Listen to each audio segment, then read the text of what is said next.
Now invite Gautam Lahiriji, President of the Federation of Press Clubs of India, to please come forward to give an introductory address explaining the purpose of this conclave.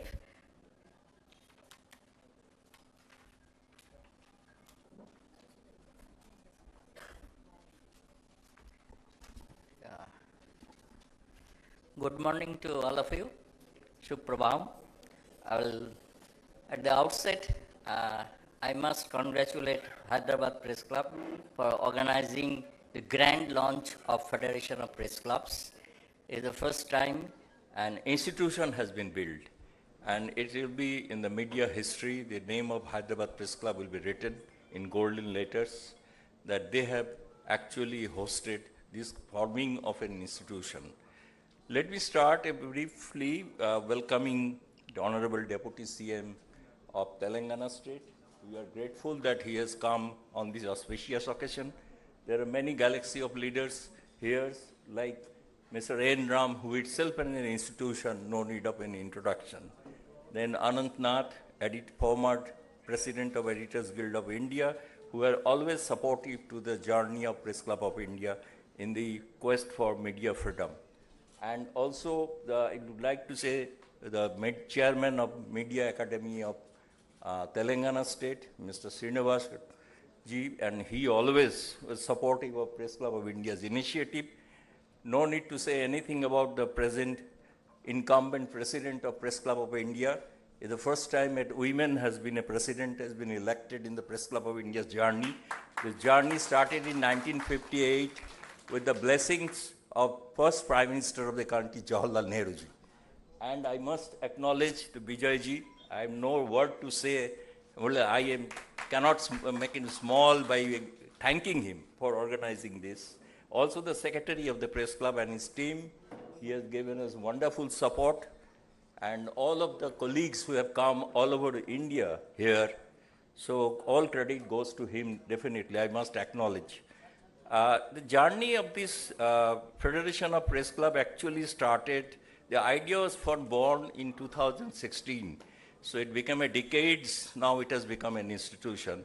The idea floated by my predecessor, former Secretary General of the Press Club of India, Mr. Nadim Kazmi, and one of the veteran journalists, Mr. Rajdeep Sardesai. He would be very happy because he could not come. We have invited him, and Nadim has come all the way from Bihar. And so after this, we started this when in my last term of the presidency of the Press Club of India, that we decided to make it a serious move to make a kind of an unite all the clubs of the country who are democratically elected and who believes in the Article 19(1)(a) of the Indian Constitution. That's our ideology. We don't have any other ideology, only the freedom of expression as inside is a constitution is our ideology. So in that journey, first we have requested 7 other clubs other than Press Club of India. Before that, Press Club of India Managing Committee has taken a resolution that yes, Press Club of India will take an initiative to form a federation of the press clubs, uniting all the press clubs of the country. And I am thankful to my incumbent next successor, Sangeeta Baruaji and her team. They endorsed this move so that we can form, we are here today for in the grand launch of the Federation of Press Clubs. So credit goes to the present managing committee of the Press Club of India too. And also this, then we invited, because we found, we were talking to some legal experts and other people, how to form this body and make it an institution. So minimum requirement was for 8 press clubs should come together. So that's why initially we started with the 8 press clubs. All of you now know that Press Club of India and Calcutta Press Club, Mumbai Press Club, Chandigarh Press Club, Agartala Press Club, Guwahati Press Club, they have decided and come together and they decided, yes, we will go forward, go with the formation of the federation. That meeting was held in the month of November last year. After that, there was this, almost took 3 to 4 months to formalize it, but get the legal permission from the Society of Registration Act. After that, we had our meeting in the Press Club of India premises, where all these press club representative presidents, as their managing committee recommends their representative. So they came together and we decided, we have invited all our predecessors, those who were in the former president, former secretary general of the press club. So we had a great meeting, grand meeting there. There we decided to announce the formation of the press club. But in that meeting, all the 6 clubs were physically, 7 clubs physically present. Only the Mumbai Press Club joined online. There's on video. He came on video, the then president of Mumbai Press Club.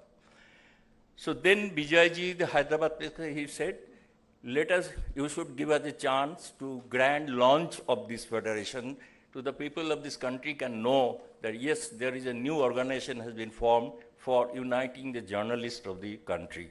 That's why Vijayji gave us the proposal.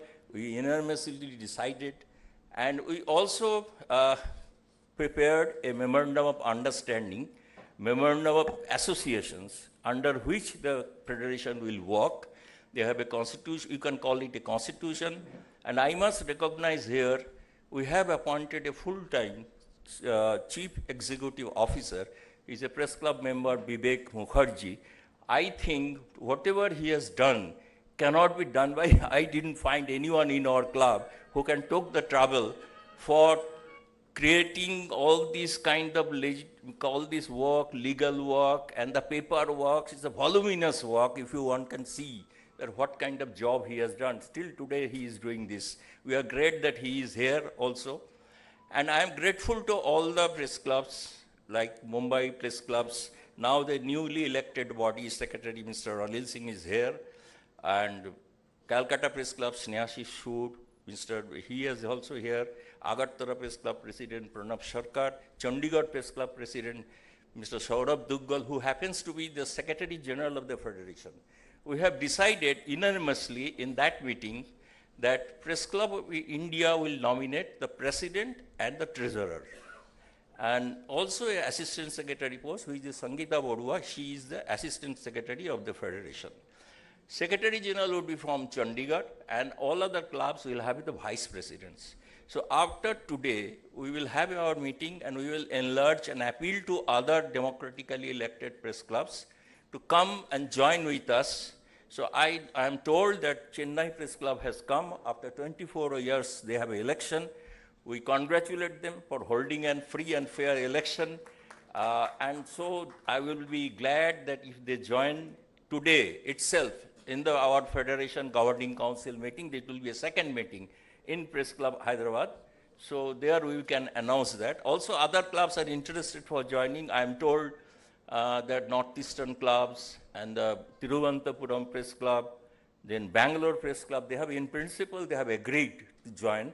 So later on we will have a time when we will decide and expand this body. Just as shortly I will say that not actually we have planning to what our motto, what we will do.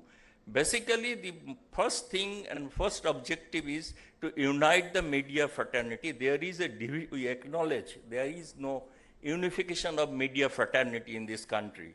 So that's a need of the hour, and we are thankful that Mr. Ram is helping us for guiding us to achieve our objective.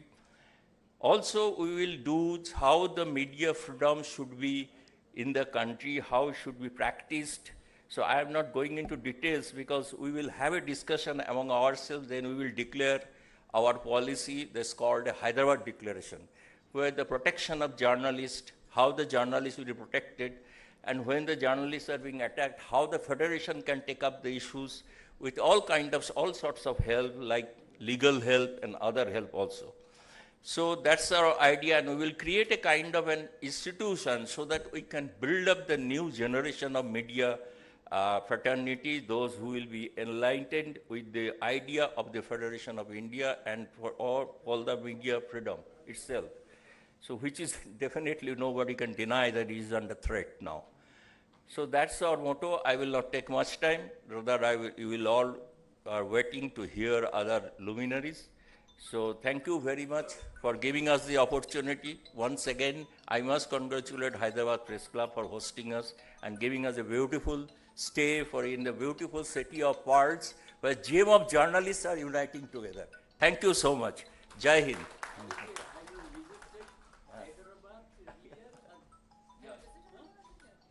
Gautam ji, khoob bhalo, thank you very much. While we have a lot of gems on stage, we also acknowledge the gems sitting in the audience. We have senior media fraternity, Bandar Srinivas Rao garu, Srinivas Reddy garu, Amar Devulpalli garu, and we also have Mohan Guruswamy garu, I Venkat garu, Tarun garu. Request you all to please come forward and occupy the seats in front, sir. Dayachesi camera mitrulandaru, I request you all to make space for our senior media fraternity to come forward and sit. Lakshmi garu kuda unnaru akkada venakala. So before we proceed to listen to our distinguished guests, we will now have the unveiling of the Federation logo by the Honorable Deputy CM. We also would like the distinguished guests N. Ram Garu, Anantnath Garu, and the other governing council members of the Federation of Press Club to join in this unveiling of this Federation logo. దయచేసి అందరూ కలిసి logo ఆవిష్కరణకి సిద్ధం అవ్వాలని కోరుతున్నాం. అనంతరం విశిష్ట అతిథుల మాటలు వినబోతున్నాం మనం. అలాగే ముఖ్య అతిథి గారి సందేశం కూడా వినడానికి అందరూ ఆతృతగా ఎదురు చూస్తున్నారు. Request you all to please step forward. Can we make space please? Request the entire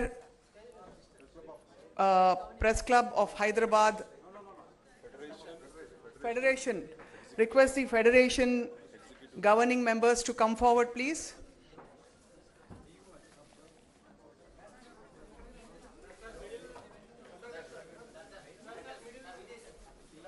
Anantaram audio visual presentation undabotondi. Dayachesi request you all to sit back. We will have an audio visual presentation after the unveiling of the logo. Chandigarh Press Club, Mumbai Press Club, Agartala, Indore, and Delhi Press Club. We are requesting to attend, come on to the dais. Other press clubs also. Mr. Sneha Susur, Kolkata Press Club, Chennai Press Club, Nelson.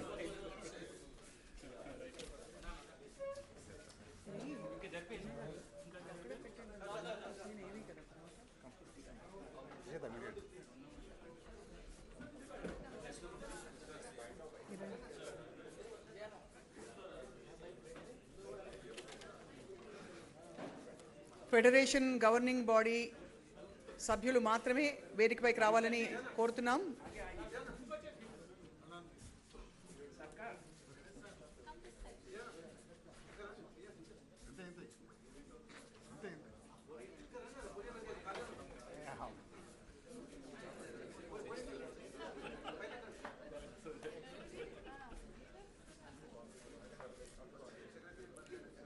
Ladies and gentlemen, we are about to unveil the logo of the Federation of Press Clubs of India. For the first time, such a federation has been formed, and this is an inaugural event. We are all witnessing a historic moment for all journalists and media fraternity. A bigger round of applause, please.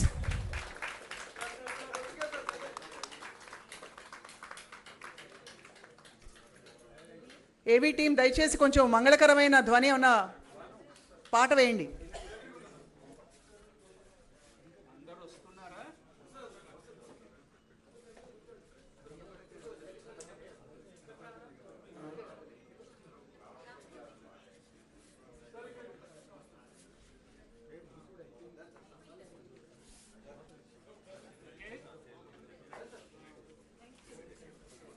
Thank you very much.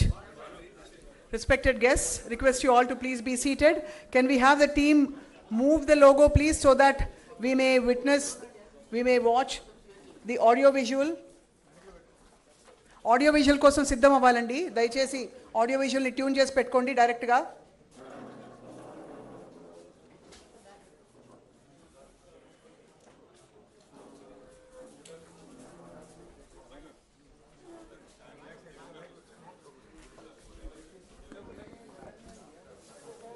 I request our distinguished guests to please turn towards the screen on stage so that we may all watch the unveiling of the audio visual now. of the matter that the press clubs are the most visible and vibrant organizations of the media persons in various parts of the country. And finally, it's happening. अभी शुरुआत में 8 press club को मिला के federation of press clubs of India बनाया गया। Journalist के साथ जिस तरह की घटनाएं देश भर में होती हैं, उसके खिलाफ भी आवाज उठाएं। और इसका मकसद यही है कि सारे जर्नलिस्ट मिलकर एक साथ अपनी फर्टिलिटी के लिए काम करें और देश की मजबूती के लिए, लोकतंत्र के लिए काम करें। तो प्रांतिक राज्य এই প্রেস ক্লাব ফেডারেশন অত্যন্ত গুরুত্বপূর্ণ এই কারণে যে দেখা গেছে বিভিন্ন সময় সাংবাদিকদের অনেক সমস্যার মধ্যে পড়তে হয়। लेकिन वही पत्थर यदि हम संगठित मधुमक्खियों के छत्ते पर फेंकेंगे तो हमारी हालत बुरी हो जाएगी। मैं समझता हूँ भारत में जितने सक्रिय प्रेस क्लब हैं उनका जो एक महासंघ बना है, एक बड़ा परिवार बना है, फेडरेशन ऑफ प्रेस क्लब के महासंघ के गठन पर सभी साथियों को बहुत बहुत बधाई। ప్రెస్ క్లబ్ హైదరాబాద్ ఆధ్వర్యంలో ఈ నెల 22, 23 తేదీలలో ఫెడరేషన్ ఆఫ్ ప్రెస్ క్లబ్ ఆధ్వర్యంలో మీడియా కాన్క్లేవ్ నిర్వహించబోతున్నాం. దానికి దేశవ్యాప్తంగా ఉన్న అనేక ప్రెస్ క్లబ్లు హైదరాబాద్ ఇప్పటికీ వచ్చేశాయి. ప్రెస్ క్లబ్ ఫెడరేషన్ ఆధ్వర్యంలో మీడియా విశ్వసనీయత, జర్నలిస్ట్ రక్షణ మీద మన అనేక symposium నిర్వహించబోతున్నాం. In the current scenario, where there has been a continuous attempts to suppress the free speech and to control media, the role of the press clubs become even more important. Federation of the press clubs have been formed, and I am very much confident that Federation is going to play a role in safeguarding the free speech. I also congratulate Hyderabad Press Club for organizing the launch event of the Federation of Press Club, Free Speech, Free Press. The Federation of Press Clubs, to my mind, is the need of the hour, considering the continuous damage that we are seeing being done to the institution of journalism in India, the world's largest democracy, that the elected press clubs of this country unite as a cohort to not just to protect the country and its democracy, but also the institution of journalism.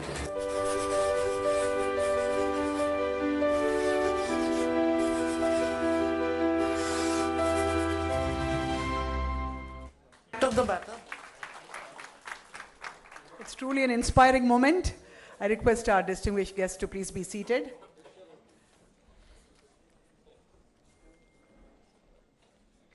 I now invite Sangeeta Barua Pisharti to address the audience, President of the Press Club of India, to please come forward and say a few words.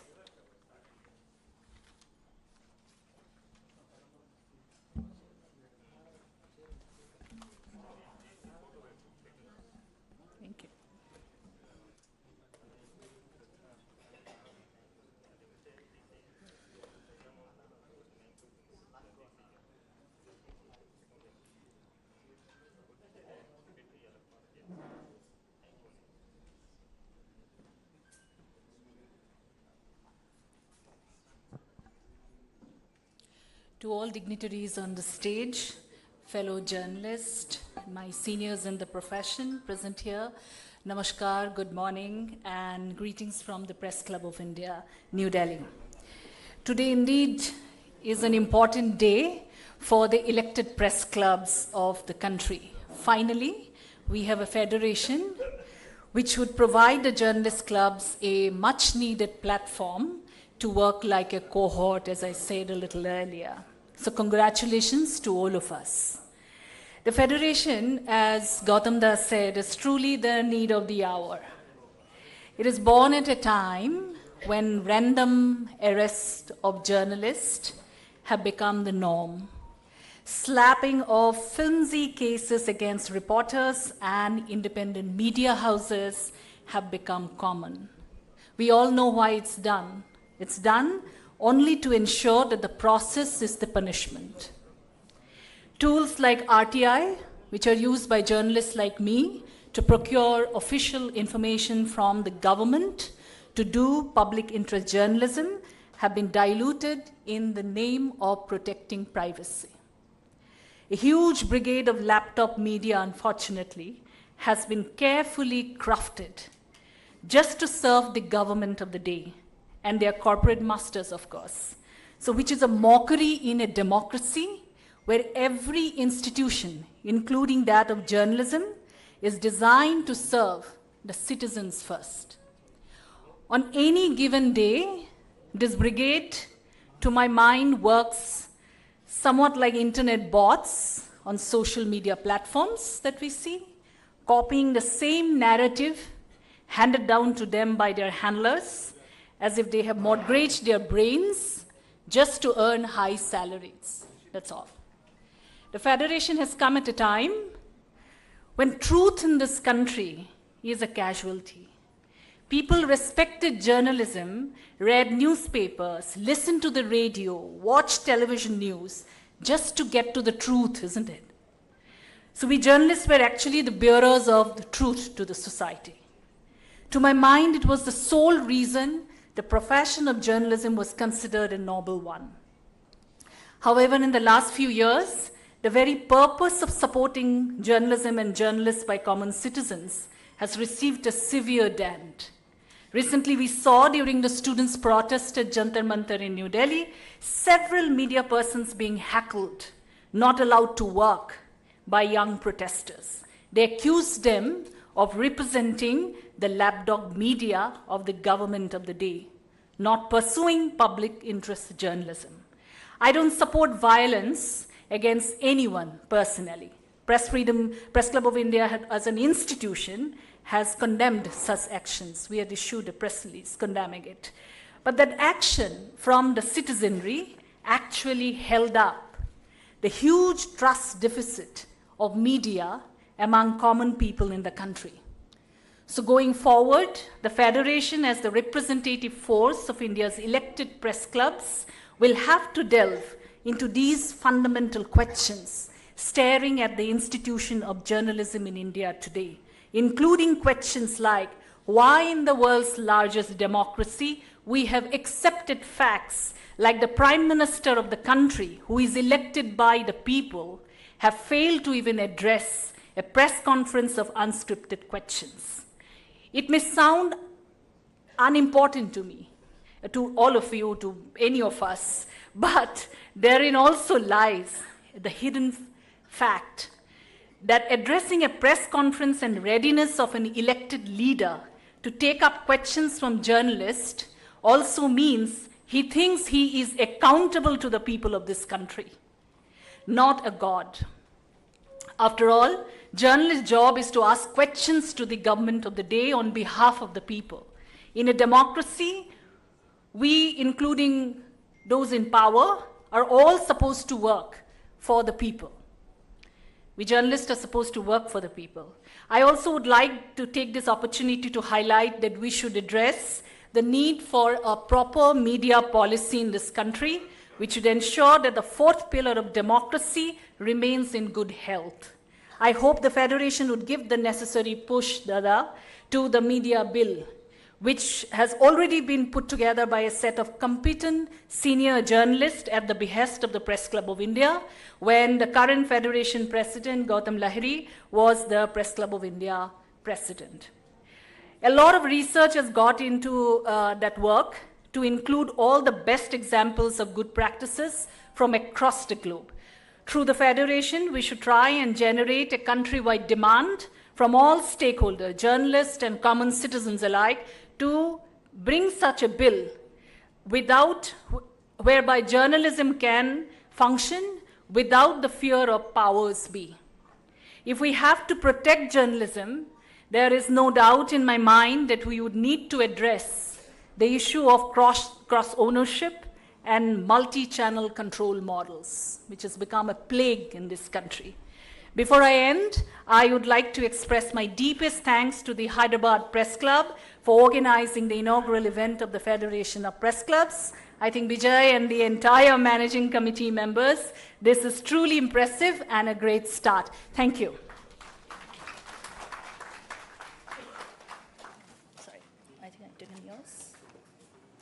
Thank you very much, Sangeeta ji, and hats off to you for bringing up some really practical, real-time issues instead of just speaking about idealistic values. I think what Sangeeta ji mentioned is definitely the need of the hour. I now invite Mr. Anantnath ji to address the audience. Anantnath needs no introduction. He's the former president of the Editors Guild and he's the editor of Carvan magazine. Welcome, sir.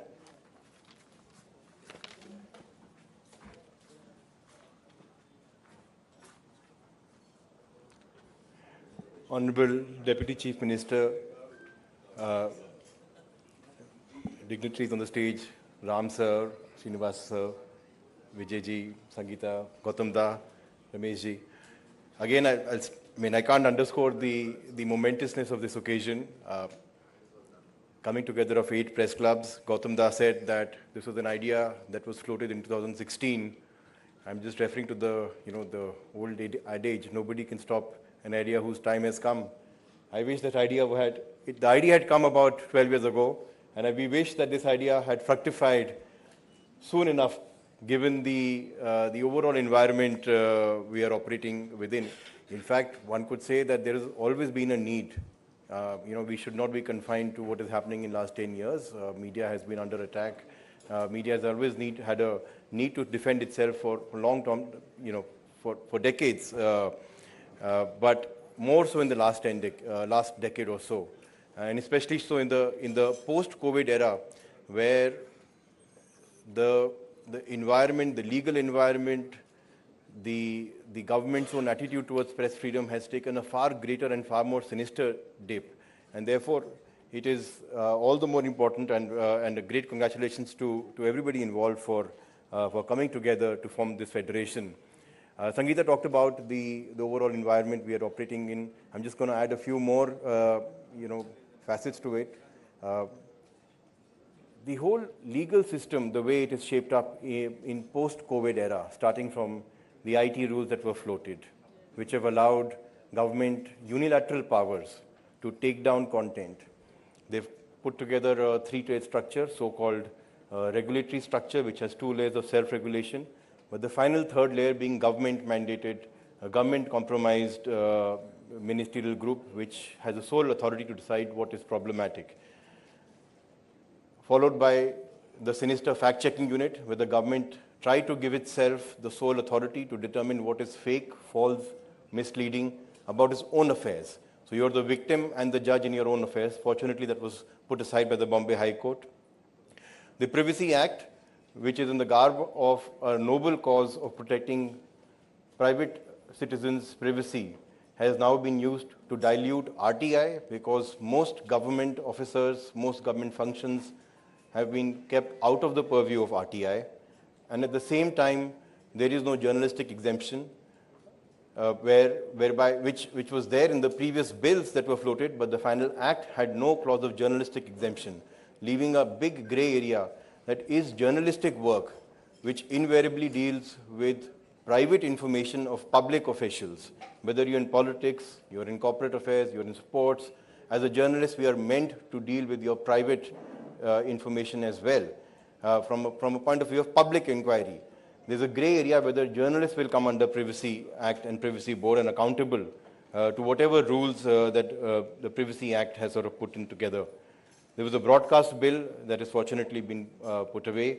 There's a new Sahyog portal that's been put together, which is probably one of the most ingenious and sinister frameworks that has been put together by this government in the last 1 year, where powers to take down content has been decentralized across states and given to senior police officers to determine what problematic and order takedown. And that window of takedown was from 2 or 3 days, has now been brought to within 3 hours. So something which is held as natural justice, where somebody's content that has been taken down has to be first given a notice and an opportunity to be heard, has been taken away. Your content is first taken down, and then you approach the courts or whichever forum it is, and we all know how long it takes. One of Caravan articles was taken out 2 years ago. It's been 2 years.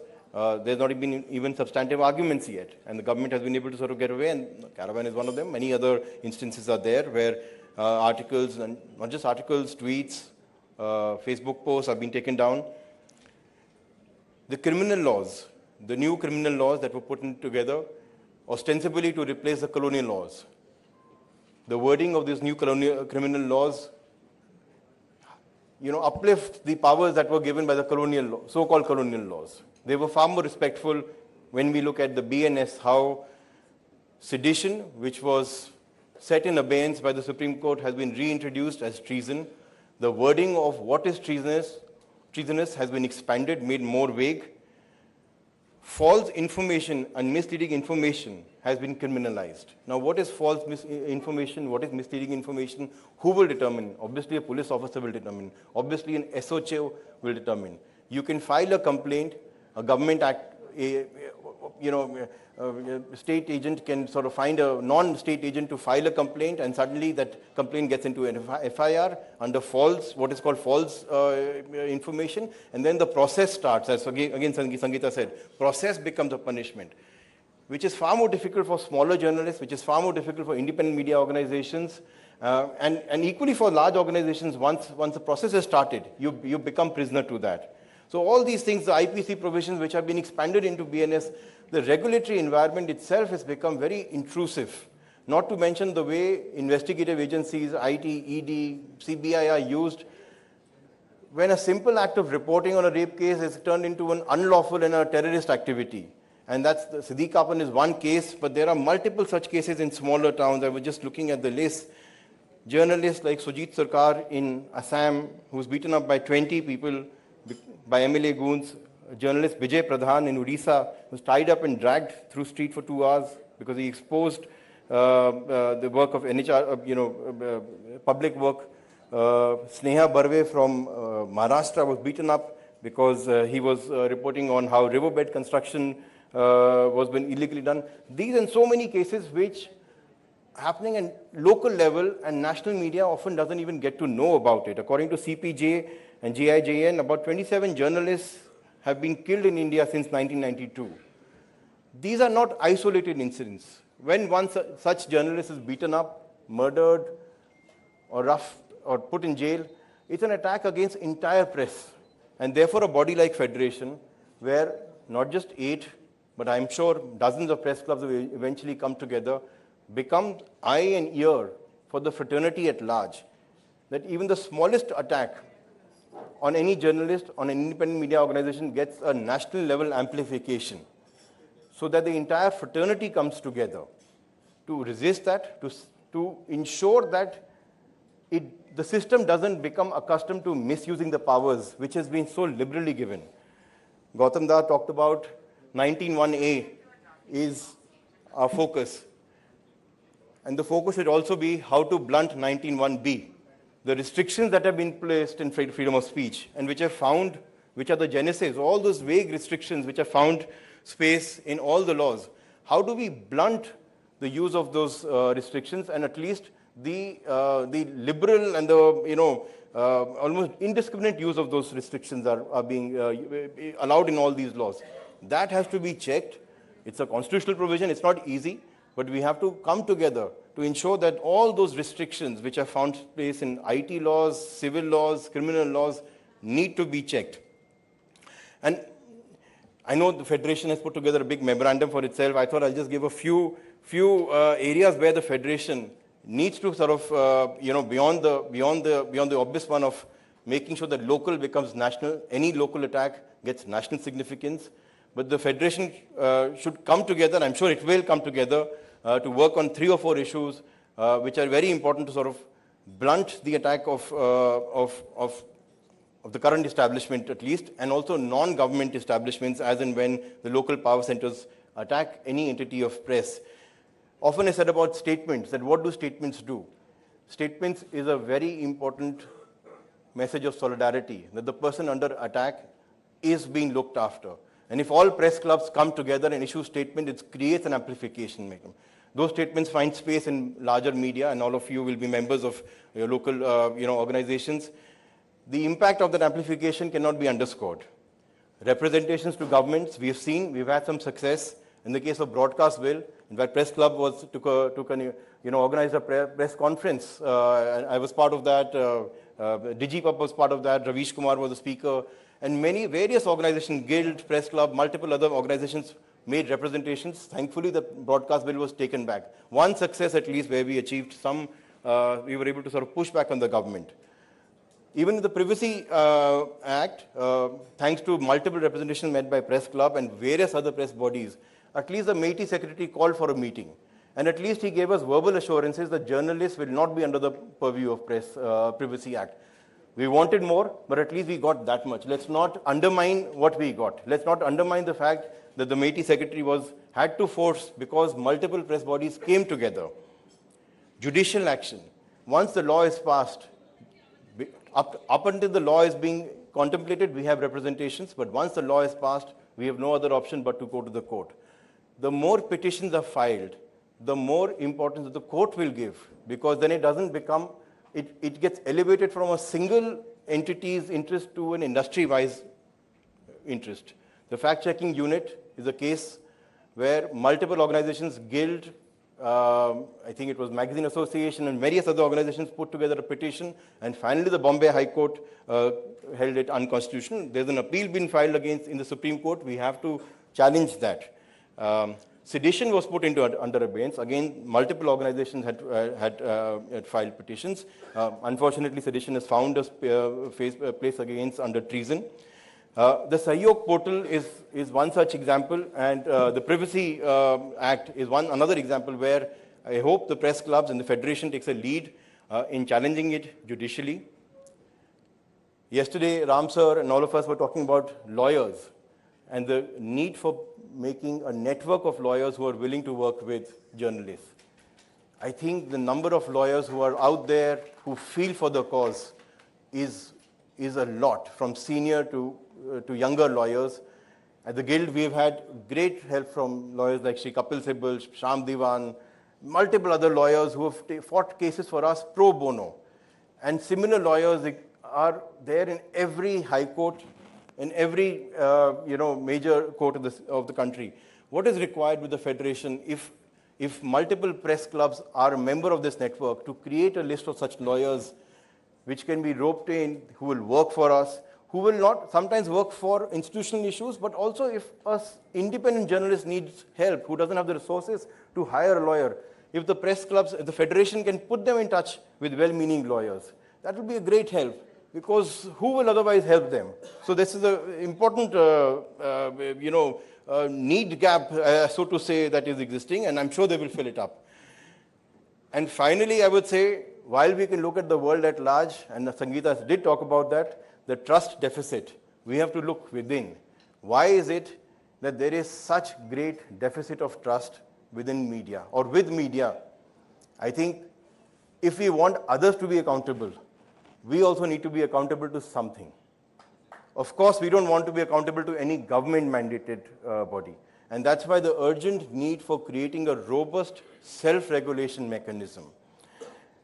The government, after they lost the fact-checking unit, they put the Parliamentary Committee of IT and Communications put together a special session calling certain sections of media on mechanisms to govern fake news. Now, this fake news is a real menace. We can't disregard that. There is fake news out there. And the government is very cleverly using fake news as an excuse to put together all those Sahyog portal, fact-checking unit, and multiple other ways to bring down content, allow them to bring down content, but eventually they will bring down content that is not palatable to them. So we need to come up with an answer that we will be accountable. We need to create a self-regulatory framework, and there also, my personal view is not one large self-regulatory body, because if there is one large self-regulatory body, it will become a power unto itself. It can be captured. Instead of that, create a mechanism, create a dialogue that we put in a framework where self-regulatory bodies should be organized under certain principles, certain frameworks, and then create multiple self-regulatory bodies across the country, across states, across medium, so that it is accessible also. If one body is there, thousands of media organizations, YouTube channels, and bring them also into the force, at least the ones who are willing to be, willing to adhere to that code. So tens of thousands of such organizations to be under one body will be just logistically not possible. So create a mechanism, create a dialogue where every press club, regional press club, can sort of maybe become an anchor for a local regional regulatory body, each of which is following the same common guidelines and frameworks, including obviously powers to reprimand. But the constitution of those regulatory bodies should obviously be outside of the realm of government. And I'm sort of taking some words from Ram sir's, I mean, he'll elaborate on that, on how to make it even more self-regulatory by not having any conflict of interest. And we were talking about it, and he had, he has some ideas from the Levison report, which I'll let him sort of, talk about. But self-regulation, if that can be one of the cornerstones of this federation, I think it will do a great justice. It will be an answer to the government that don't regulate us. It will be an answer to the government that don't create laws. We will create our own mechanisms to govern us, and we will be accountable to people. Because at the end of the day, people are not trusting us because journalists and media organizations and larger media organizations are getting away by abusing the power that they have been given to. So I hope the federation sort of starts, fills in this gap, and I'm pretty sure it will. And all the best to everybody involved, and good luck, and hope this federation of 8 members becomes a federation of a few dozen members across the country. Thank you.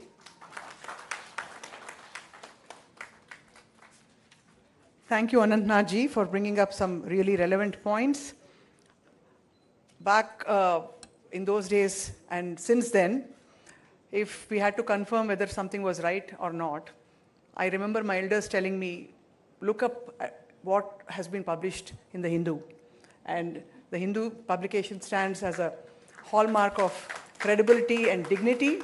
I now invite N. Ramji to please give his address, Director of the Hindu Publishing Group.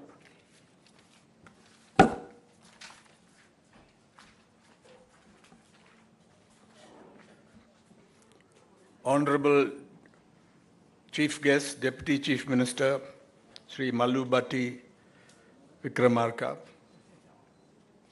my respected colleagues, K. Srinivas Reddy, S. Vijay Kumar Reddy, Anantnath, he made some very interesting points.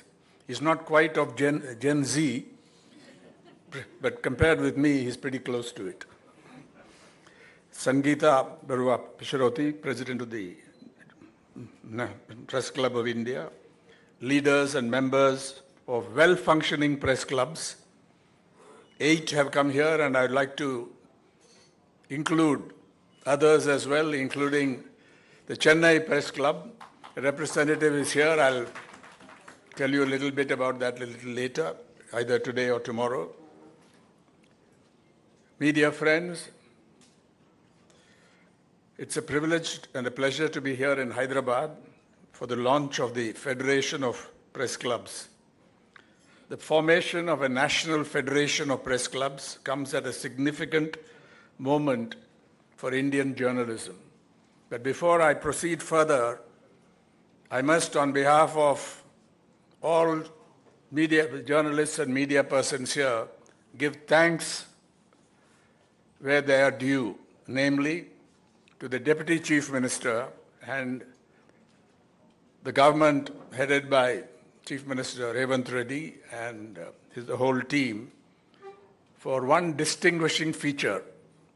I heard rumors that in Telangana today, there have been no cases against journalists, criminal cases, no actions, no assaults. But we have a saying, trust but verify. And I verified with no less than the Deputy Chief Minister. And I'm happy to report, I think he'll speak about it. He said, no, Telangana is for freedom of expression. And this is in contrast, I'm sad to say, with several other states, including Tamil Nadu, where criminal actions have been launched, most recently against my friend Nakiran Gopal, but also in other states. We don't have time to go into the details here. They may be discussed later, perhaps.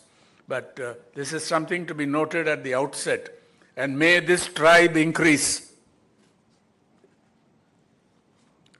We face today, as earlier speakers have said, and as the media conclave will discuss, 2 interconnected crises that form the themes of the 2-day event. The first has been well described, the crisis of credibility. a trust deficit between much of the news media. We must be careful in saying not all the news media, but much of the news media and substantial sections of the public. The second is a crisis of media freedom and independence. The growing vulnerability of journalists and news organizations to political, legal, administrative, economic, and other forms of coercion. I believe that press clubs have an important role to play in addressing both challenges. And if this new federation can bring press clubs across India together, across languages, across regions, across platforms, across generations, and across political differences, it can become an important institutional force for strengthening Indian journalism, restoring its vitality and influence, and defending its democratic and progressive role. We must begin with an uncomfortable truth, which has been acknowledged already. A free press cannot survive on constitutional and legal protection alone. We do have that to a large extent, although not all of us are satisfied with the constitutional and legal provisions protecting freedom of speech and expression in Article 19(1)(a) and as qualified by Article 19(2). Crucially, we require public trust, and it does appear that trust in the media and journalism has weakened. I don't want to go into the details of it. We have to look at the evidence critically. There's not enough evidence on it, but it has been widely reported, and instinctively we feel that it is true. This trend deserves our serious attention. The reasons for this erosion of trust, reported erosion of trust, are many and complex. Some originate outside journalism. Political forces everywhere, and especially those on the far right, have discovered that discrediting independent journalism can be an effective political strategy. At the other end, large sections of the so-called mainstream media that are enthralled to the ruling party, the union government and the party there, have lost trust among those who expect the media to be independent and brave in their attitude to power. Social media have created enormous ecosystems of misinformation and disinformation, which I think will be discussed in the media conclave in some detail. It's now virtually axiomatic that algorithmically amplified propaganda travels faster than verified journalism. But we must also resist the temptation to attribute the entire trust deficit to forces outside ourselves. Some of it is self-inflicted. When journalism becomes indistinguishable from political propaganda, when television debates substitute noise for information, when sensationalism overwhelms verification, when bigoted opinion and communal hate masquerades as news, when allegations are reported without adequate checking, when corrections, when they are made, are grudging or invisible, like insurance policies, and the exceptions carved out in very small type, when political and powerful corporate interests influence editorial decisions, when journalism appears closer to the powerful than to the ordinary citizen, the public notices and often acts. So obviously trust cannot be taken for granted, it can't be demanded. The press clubs can make a valuable contribution as institutions of media freedom and independence and professional ethics. But I think this has not been sufficiently recognized in India.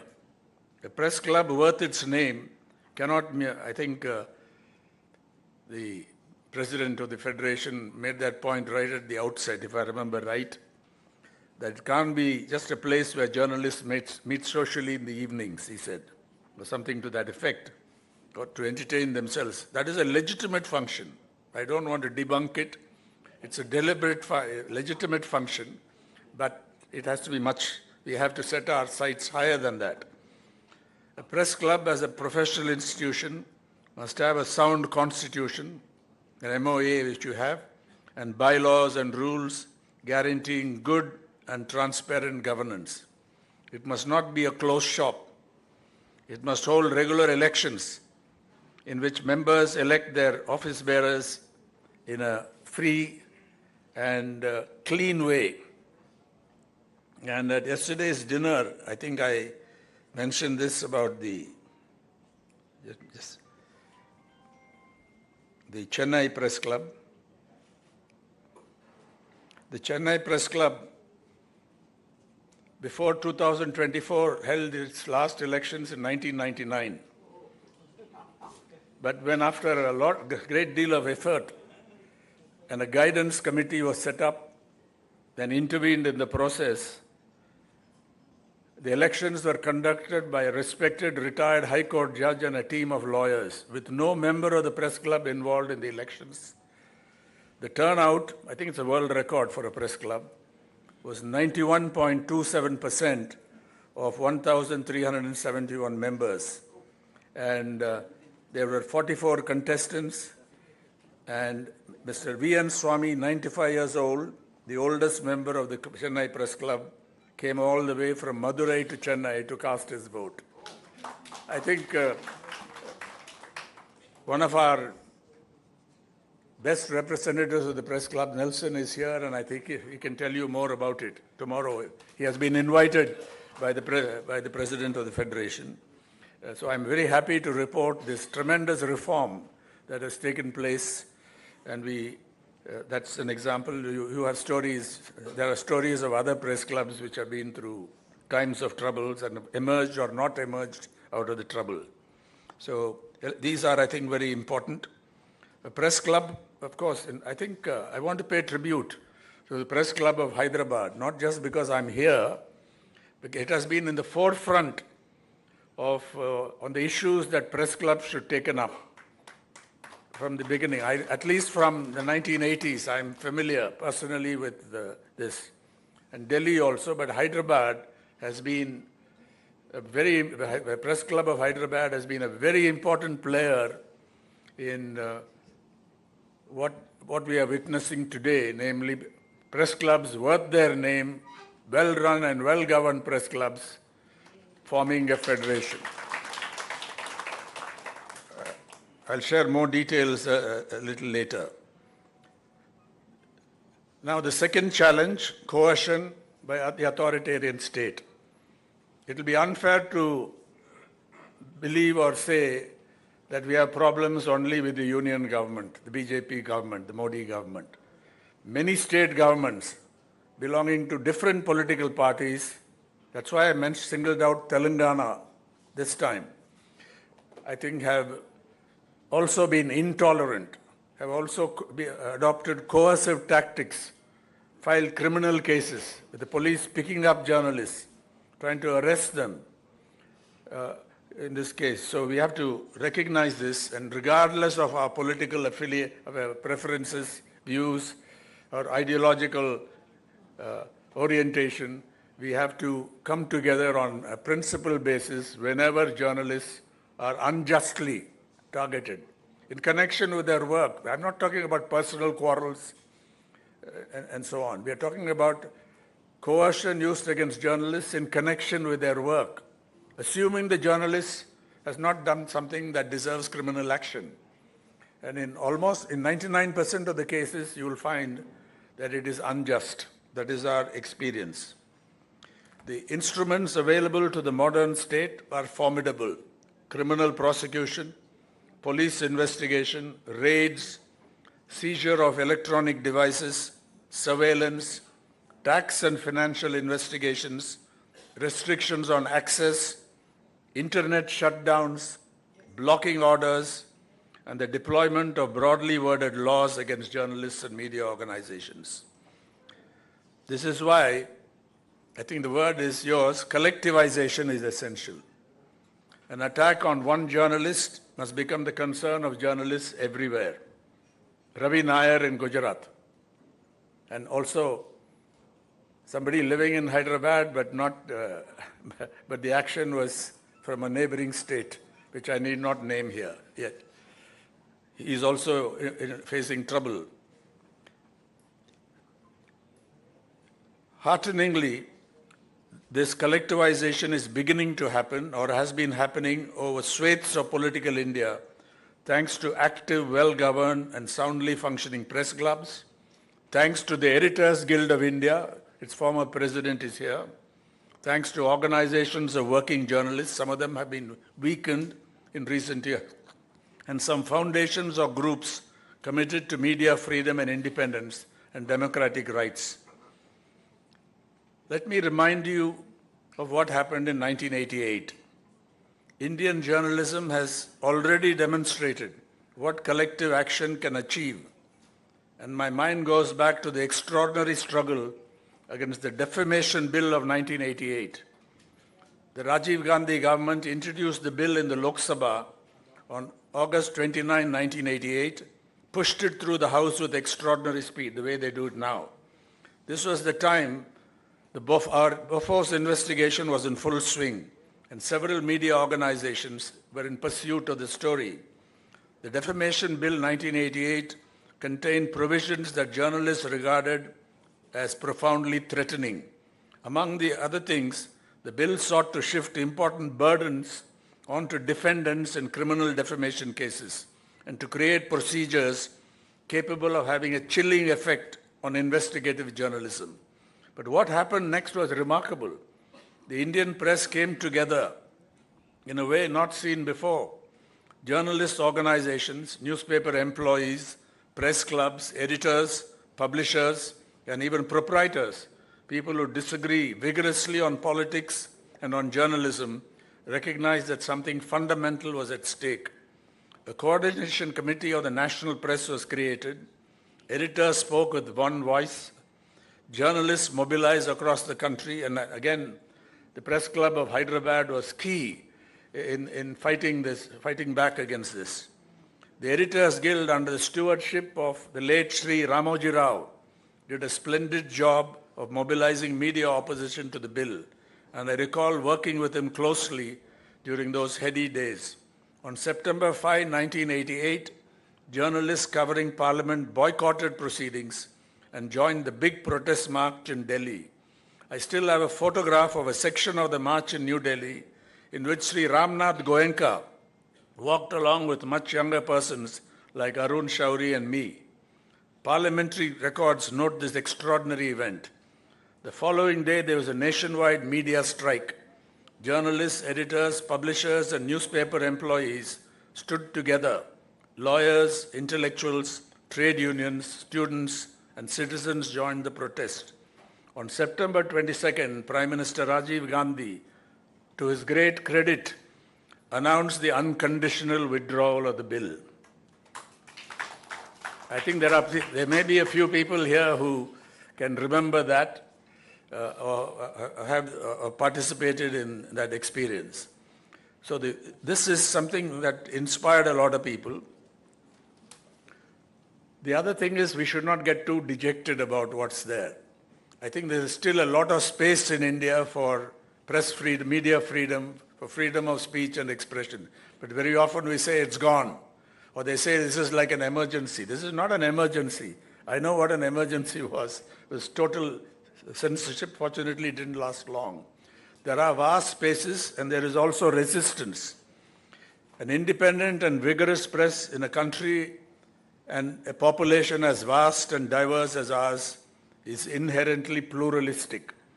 This diversity and pluralism make it difficult, if not impossible, for the state to control the media unless it chooses to surrender its independence for whatever motive or reason. We see this now after the Cockroach Janata Party movement, the protest movements, the kind of free speech, sometimes even excesses unleashed on the social media, particularly Instagram or YouTube and so on, with the state I'm talking about the union government, powerless to stop this enormous movement there. How long it will last, whether spontaneity alone can carry us forward is another matter. With apologies to the tribe of British journalists, several of whom are excellent professionals, I would like to quote these lines written in 1930 by the English poet and writer Humbert Woolf.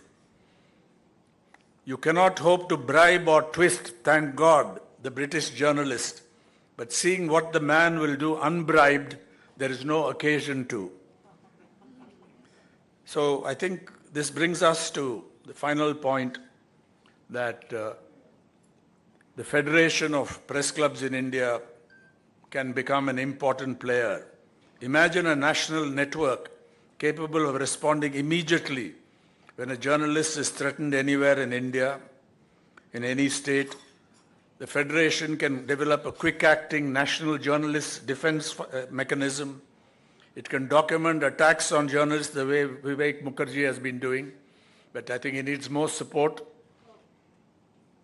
Research needs funding, and more support is needed for independent research.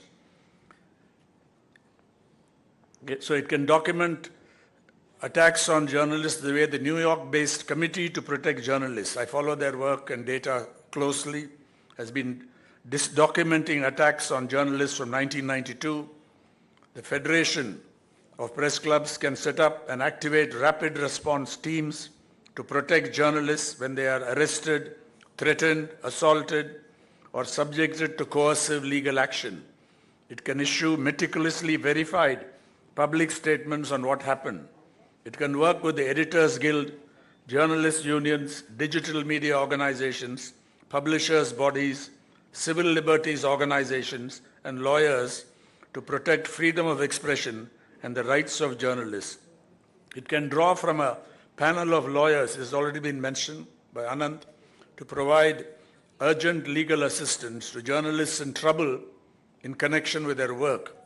In this regard, let me report that my friend Karan Thapar and I have received a standing offer from one of India's brightest and best in the legal profession, Shri Kapil Sibal, senior advocate and former cabinet minister, that if a foundation is established for the legal protection of journalists, an independent foundation is established for the legal protection of journalists, he will offer his services pro bono, provide leadership, help bring lawyers together, and make personal financial contributions to this foundation. I want you to note this, and I think we need to follow it up. And when circumstances warrant it, the Federation can actively help to mobilize press clubs along with other public-spirited organizations and individuals around the country and organize coordinated democratic protests, peaceful democratic protests.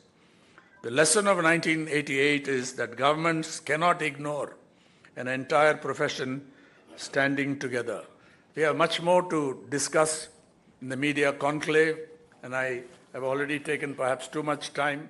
We are all eager to hear the Deputy Chief Minister of Telangana, who has already assured me, and I'm sure he'll elaborate on it, that Telangana, the government of Telangana, the Congress government of Telangana is unconditionally committed to freedom of speech and expression when it is properly defined. Thank you very much for this opportunity. Thank you very much, Enram sir. That was almost like a reset button, realigning our purpose and a great sense of purpose for the Indian media. I'd like to quote Bhardiyar sir on this. Manadil Urudi Vendum.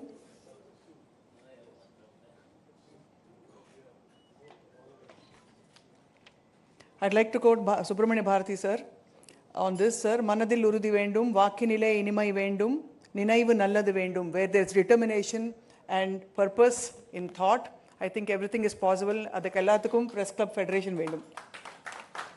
Thank you, sir. I request Telangana Media Academy Chairman Shri Srinivas Reddy Garu, who's been a guiding light for all of us, to say a few words. Thank you.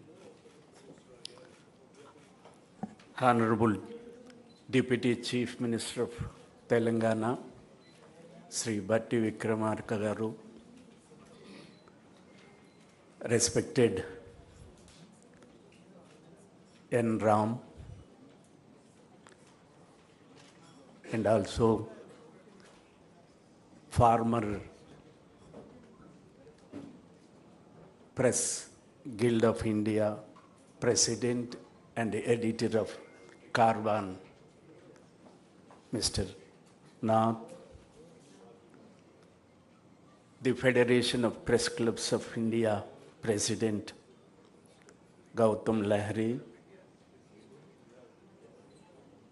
Delhi Press Club of India President Sangeeta Barua, my friends Vijay, Ramesh, and distinguished friends, editors, and members of the press club.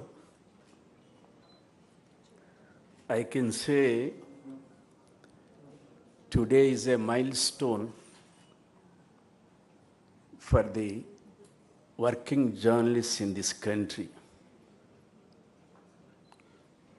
because as Mr. Lahiri said, in the objective of the Federation of Press Clubs is to defend Article 19(1)(a), which derived freedom of the press from this article. This is the only thing everybody expecting and the society also expecting from the media. As Mr. Ram rightly said, trust deficit is everywhere. And particularly people expect from the media. The organs of the state also, one is judiciary, that is also losing. But more so the freedom of the press. Now, I can say, Mr. Ram said, it is not in danger, freedom of expression is not in danger, but signals are coming everywhere. The two things are involved in it. One is expression that controls authorities, governments. Expression of working journalists that controls media houses. Equally, apart from authorities, now the biggest danger for the freedom of expression is, one among them is from the corporate houses, where the deficit of tomorrow a good seminar is being organized by the organization. It will be discussed at length. A trust is weakening. A trust is weakening. మనలో విశ్వాసం సన్నగిల్లిపోతుంది. Media మీద, సొసైటీలో, ప్రజల్లో విశ్వాసం సన్నగిల్లిపోతుంది. That is one of the serious issue to introspect in our forums, in our levels. The second thing is, equally important is, now journalists lost everything, every protection by law. The Working Journalists Act enacted in 1955, later in 1958 Wage Act, that has been gone in the form of labor code scheme. Nowhere except definition, no mention of a protection for the working journalists, no mention of wages. Earlier there was wage boards. Last 15 years, no wage revision in this country. These are also the serious things to discuss and put before the country and people and authorities. These two important things have been taken up by this organization. Tomorrow, two important sessions are taking place. This is giving a confidence, not only that the presence of Mr. Ram, your presence is giving a confidence, a people-centric journalism, a confidence to write, a confidence to expose. People like you associating these organizations will definitely give a confidence to the entire working journalists in this country. I also would like to mention here, being a chairman of the Media Academy of the Telangana, you will be surprised to know we have a 20 and more thousands of working journalists in this state. 20,000 and plus. We have a 4-tier system. 20,000. We have a 4-type system. One is state level, second is district level, third is mandal level, and fourth is some areas with constituency level. Nowhere in this country this facility has been extended to the working journalists for extending the accreditations for the coverage. And I'm also to say the government is contemplating shortly, I think, health benefits to the working journalists in the state, free health benefits to the state, and trying to sort out the housing problem. Our Deputy Chief Minister is here. He is one of the important personality for extending this facility to the working journalists in this state. Lastly, I appeal our Deputy Chief Minister. Our friends are here expecting some positive word for our press club premises. Hope you will do a positive statement. Thank you very much. ధన్యవాదాలు sir Srinivas Reddy గారు. And now it's time to listen to our honorable chief guest, the honorable Deputy Chief Minister of Telangana, Shri Mallu Bhatti Vikramarka garu. I request our chief guest to say a few words. Sir, many words.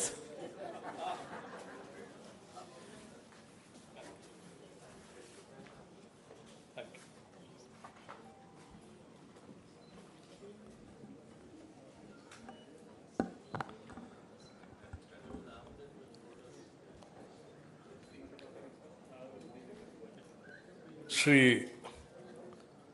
N. Ram Garu,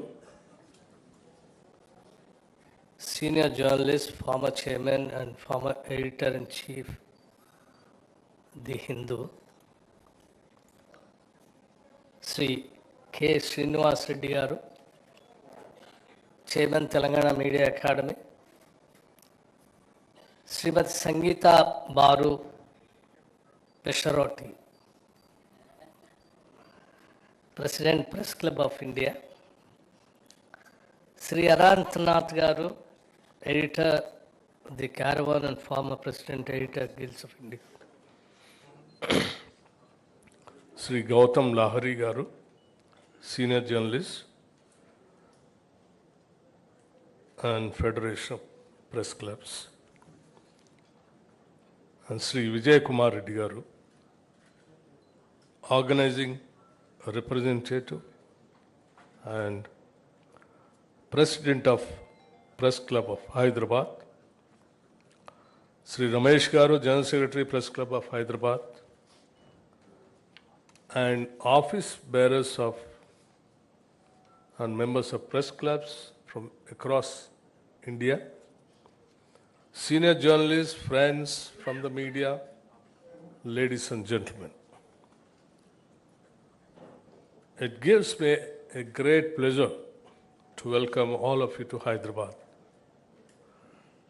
And warm greetings from my Honorable Chief Minister Sri Revanth Reddy Garu and the people of Telangana.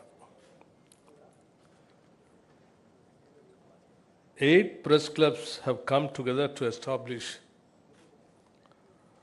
this federation.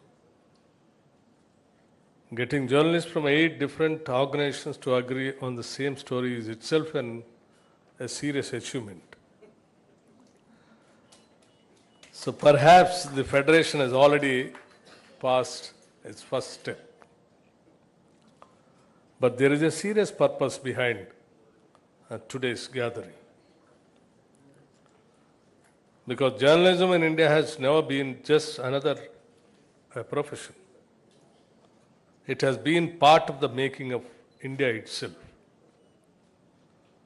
Look at the history of our freedom struggle. Mahatma Gandhi wrote and edited Young India, Navjivan, and Harijan, using journalism not merely to report a movement, but to argue, persuade, and mobilize. Baba Saheb Dr. B.R. Ambedkar founded Mook Naik, literally the leader of the voiceless, and later Bhashkrit Bharat. Those names themselves tells us that journalism means to him the voiceless had to be given a voice. The excluded had to be brought into the national conversation. And Ambedkar was part of a much larger Indian tradition.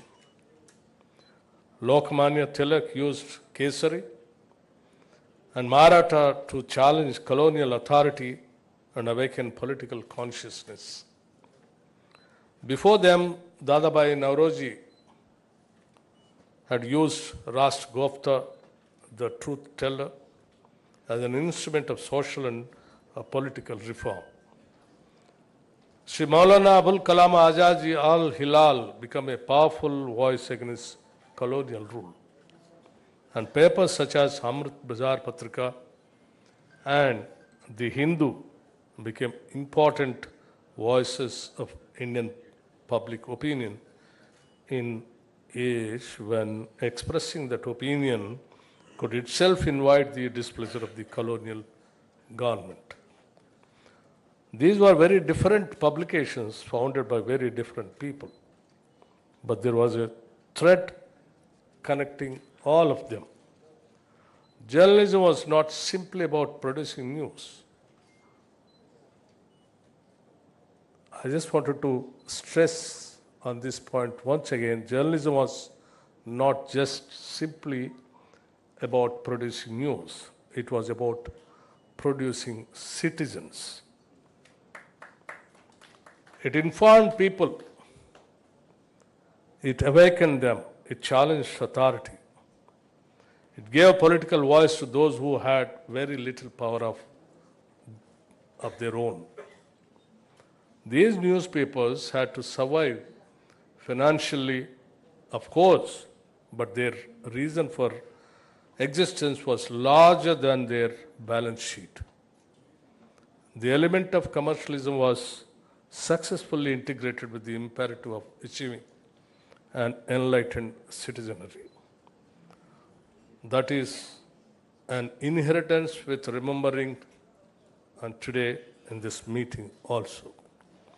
And that idea that journalism is also about producing citizens is not merely a matter of history.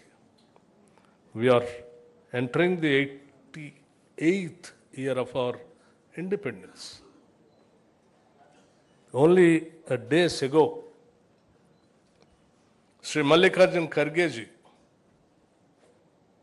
the president of the largest democratic political party and a leader of opposition of the upper house and the senior most legislators of this country addressed a gathering at the Ramlila ground in Haldwani. 2 days later, a so-called purification ceremony was performed at that venue. I do not raise this as a question of one political party. The political party is incidental. The principle is not. Nearly 80 years after independence, when this happens, after a senior national leader has spoken at a public venue, surely it should provoke questions that cut across the party lines. What does it say about equality and dignity? About the distance we have traveled since Dr. B.R. Ambedkar and the distance we still have to travel. The incident was reported, but journalism cannot always stop it at reporting just what happened. Sometimes journalism must also ask what it means. That was the tradition of the journalism, what we inherited. There is another story from the early years of independent India. In 1948, Jawaharlal Nehru inaugurated Shankar's weeklies, founded by the great political cartoonist Shankar. Shankar caricatured Nehru relentlessly. Nehru's message to him was just 4 words: "Don't spare me, Shankar." That sentence contains something important about the democratic tradition we inherited. Democracy does not require people in power to enjoy criticism. It requires us to accept the legitimacy of criticism. Those of us in government will sometimes think journalists are unfair. Sometimes we will think you have misunderstood us. And occasionally we may even be right. But governments and journalists are not supposed to agree all the time. If they do, citizens should probably start worrying. Journalism performs one of democracy's most necessary functions. It makes power explain itself. There was a time when the office of the editor itself carried extraordinary weight in India.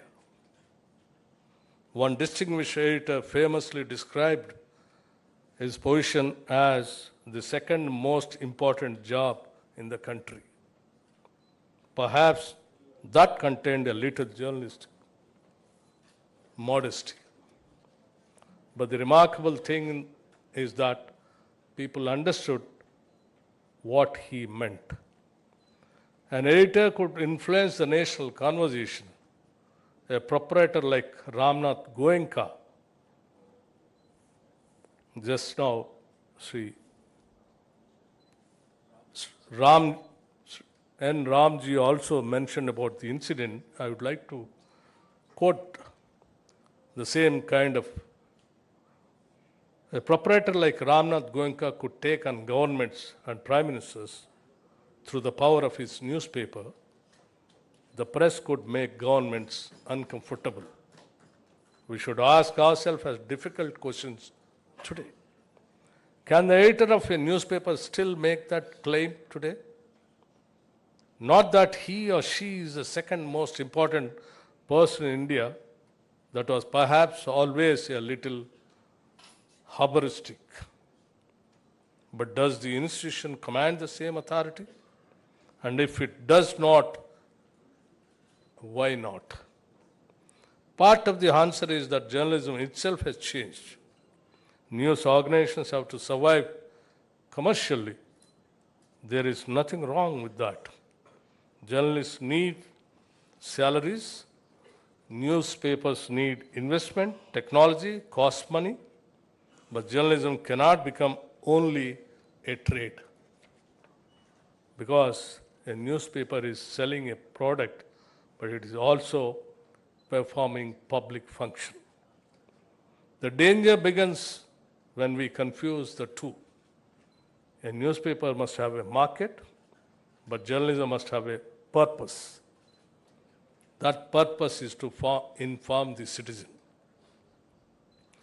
question power, uncover what is hidden, and give space to voices that otherwise may not be heard. That was true in Dadabhai's time. That was true in Tilak's time. That was true in Ambedkar's time. That was true in Gandhi's time. That was true in many decades in this country. It remains true even today also. And today the challenge is even greater. For most of human history, information was scarce. Now we are drowning in it. Social media has democratized speech in an extraordinary way. Anyone with a smartphone can speak to the world. That is, in many ways, a great expansion of freedom. But freedom has never meant the absence of responsibility. There is an old saying about liberty. My right to swing my fist ends where your nose begins. The same principle must surely have some meaning in the digital world also.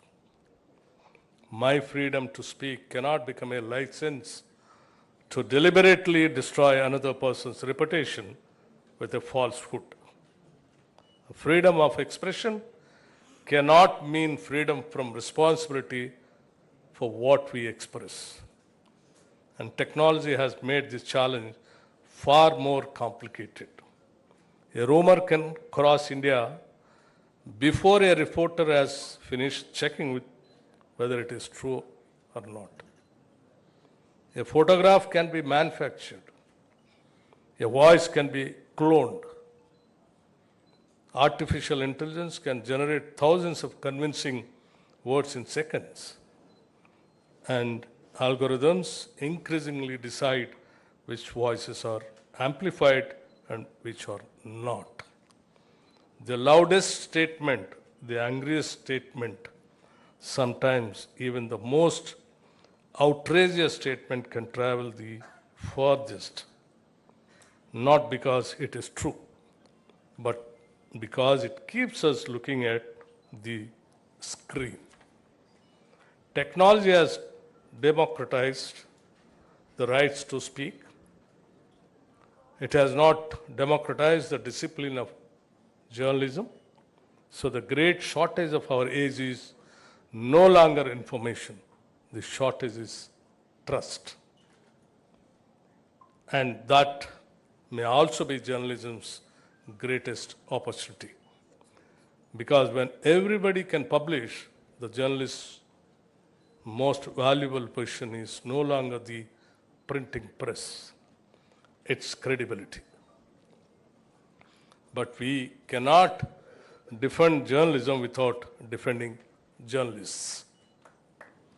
We cannot ask a district reporter to fearlessly question powerful people while wondering whether his salary will arrive. We cannot speak eloquently about press freedom while ignoring the safety, dignity, and working conditions of those who practice it. I'm here, and also I'm therefore glad that this federation has placed the welfare of and protection of journalists among its objectives. And I hope you will pay a particular attention to journalists outside our metropolitan centers. A reporter in a district or a small town is often the first person to tell government that a school teacher has no attendance and a school has no teacher. A hospital has no doctor, a scheme has failed, or a citizen has simply been forgotten. For a government prepared to listen, A good reporter is sometimes the best early warning system we have. Friends, technologies will change, business models will change, platforms will come and go, governments certainly will come and go, but some things do not change. Power will always need scrutiny. Citizens will always need facts, and democracy will always need people willing to ask uncomfortable questions. So my request to this new federation is, do not merely become another organization. Become an institution. Different journalists, different professional standards, and different journalism as something more than a commercial enterprise. Nearly 8 decades ago, Nehru told a cartoonist, which I have already mentioned, and again I would like to mention it again, don't spare me, Shankar. Perhaps that remains a good compact between journalism and public life. Do not spare those in power, but do not spare yourselves either. Hold us to account. Hold yourselves to your standards, and let the citizen be the beneficiary of a truth. The both. Telangana has always been a land where people speak their minds. The basic trait of Telangana is to express what we feel plainly and without fear. It is part of our character and has shaped our movements, our literature, and our culture. Our government respects that tradition. Freedom of expression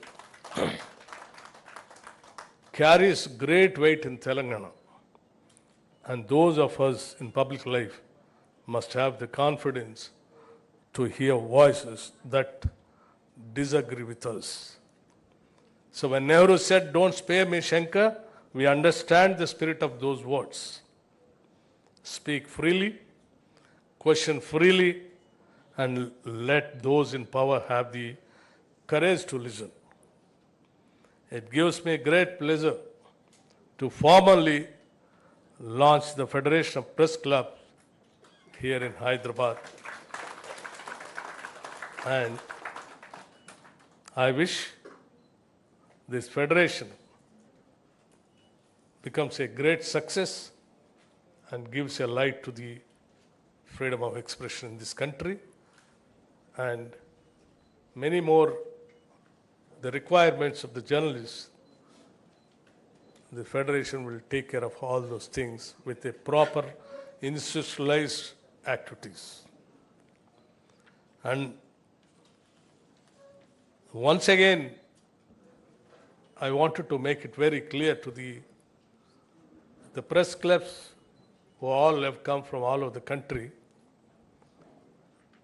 The Telangana's, it has two basic main traits. Those two traits are, one is, it expresses everything without any fear.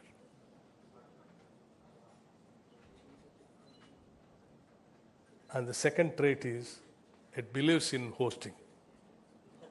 It loves to host the guests. And we always practice that. And we believe it, and we continue that. And the Press Club of Hyderabad, I appreciate for taking the initiative of inviting all the press clubs to this city and conducting this meeting. And definitely this government, on behalf of my Chief Minister and the entire cabinet, we assure you the freedom of expression is maintained, and it will be maintained. And another request, well, Srinivas Reddy was speaking, he made a small request about the land allotment to the Press Club of Hyderabad.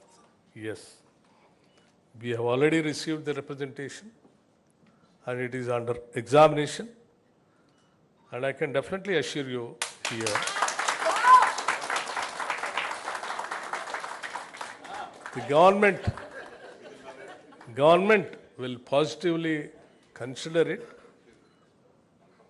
at the earliest, and we'll see to that, our press club, Hyderabad Press Club, is going to be a model press club for this country.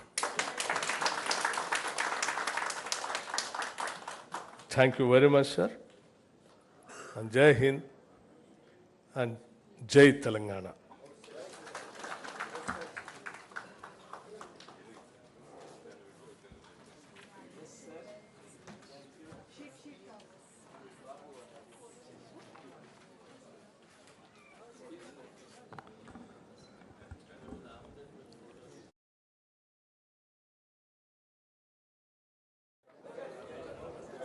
We express our deep gratitude to our...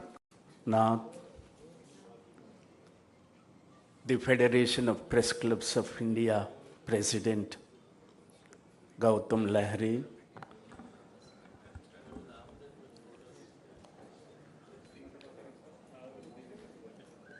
Shri N. Ram Garu,